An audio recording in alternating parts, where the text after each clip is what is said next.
দেখুন কত লঙ্কা হয়েছে। বাবা কি করছো তুমি? এই উমা এত লঙ্কা পেরেছো তুমি এই একটা গাছের থেকে? গ্রিন লঙ্কাও আছে এখানে? গ্রিন লঙ্কা তো দেখাই যাচ্ছে না, এখানে সব রেড। না আমিও পেরে দিলাম কটা।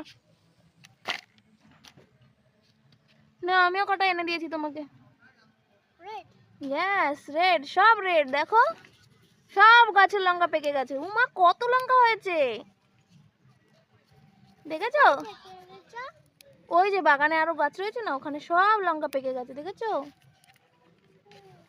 তুমি খাও না কেন লঙ্কা? এই জন্যই তো পেকে গেছে সব। আজকে থেকে লঙ্কা খাবা? হ্যাঁ ঝাল লাগবে না, এগুলো সব পেকে গেছে না, সব মিষ্টি লাগবে। লঙ্কা পেকে গেলে মিষ্টি লাগে, জানো না তুমি? খাও না? আরো আছে তোমার গাছে লঙ্কা এখনো? এই যে এখানে একটা গ্রিন লঙ্কা আছে, তুমি দেখেছো? এই যে গ্রিন লঙ্কাই দেখো। ছবি তুলো।